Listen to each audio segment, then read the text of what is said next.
Hello అండి, welcome back to the channel fascinating flavours. ఈరోజు నేను ఒక కర్రీ రెసిపీ చూపిస్తున్నాను అనమాట. గుమ్మడికాయలు మినప వడియాలు వేసి పులుసు ఎలా పెట్టుకోవాలనేది చూపిస్తున్నాను. దీనికి ఫస్ట్ ఒక మీడియం సైజు ఉల్లిపాయని ఇలా సన్నగా కట్ చేసుకోవాలి పొడుగ్గా. అలాగే గుమ్మడికాయని ఇలా చెక్కు తీసేసి చిన్న చిన్న ముక్కలుగా కట్ చేసుకోవాలి. ఇవి మినప వడియాలన్నమాట. అలాగే తాలింపు గింజలు, ఒక చిన్న ఉసిరికాయ అంత చింతపండుని నేను ముందు నానబెట్టి ఉంచుకున్నాను. ఫస్ట్ మనం వడియాల్ని ఫ్రై చేసుకుందాము. ఒక చిన్న ప్యాన్ పెట్టుకొని కొద్దిగా ఆయిల్ వేసుకోవాలి. అది వేడైన తర్వాత ముందుగా మన దగ్గర ఉన్న వడియాల్ని వేసి ఇలా బ్రౌన్ కలర్లో వచ్చే వరకు వేయించుకొని పక్కన పెట్టుకోవాలన్నమాట. ఇప్పుడు మనం పులుసు తాలింపు వేసుకుందాము. స్టవ్ ఆన్ చేసి ఒక బాండీ పెట్టుకొని అందులో నూనె, జీలకర్ర, ఆవాలు, ఎండుమిర్చి వేసి అవి కొద్దిగా ఫ్రై అయిన తర్వాత ముందుగా కట్ చేసుకున్న ఉల్లిపాయ ముక్కల్ని వేసేసి మగ్గించుకోవాలన్నమాట. ఇవి ఇలా లైట్ పింక్ కలర్లోకి వస్తే సరిపోతుంది. ఇప్పుడు ఇందులోకి ముందుగా కట్ చేసి పెట్టుకున్న గుమ్మడికాయ ముక్కలు వేసేసుకోవాలి. అవి వేసుకున్న తర్వాత ఇప్పుడు మనం ఇందులోకి మసాలాలు వేసుకుందాము. కొద్దిగా పసుపు,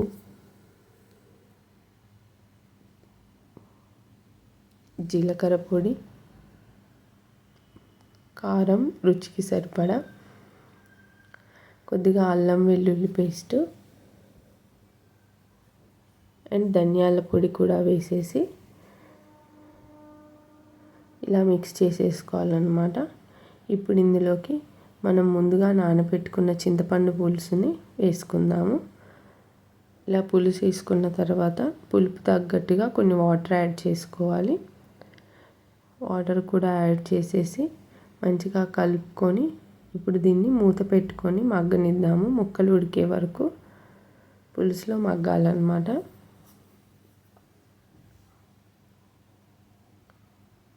ఇప్పుడు ఈ ఉడికాయి ఇందులోకి మనం ముందుగా వేయించి పెట్టుకున్న వడియాల్ని వేసేసుకుందాము.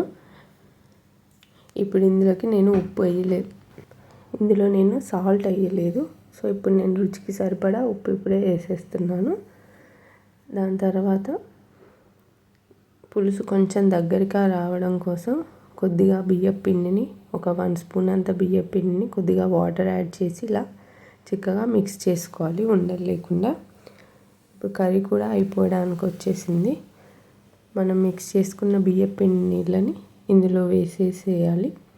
అలాగే కొద్దిగా బెల్లం పొడి వేస్తున్నాను, పులుపు బ్యాలెన్స్ అవ్వడం కోసము.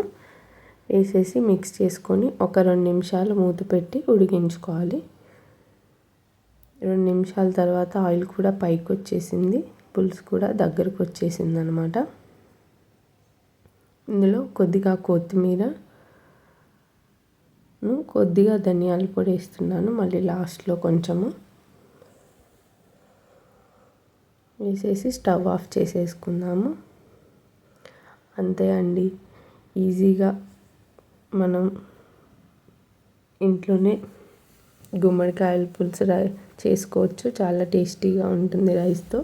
నేను ఇంగ్రీడియంట్స్ అన్నీ కింద డిస్క్రిప్షన్ బాక్స్లో ఇచ్చాను, మీరు చూడండి. Thanks for watching.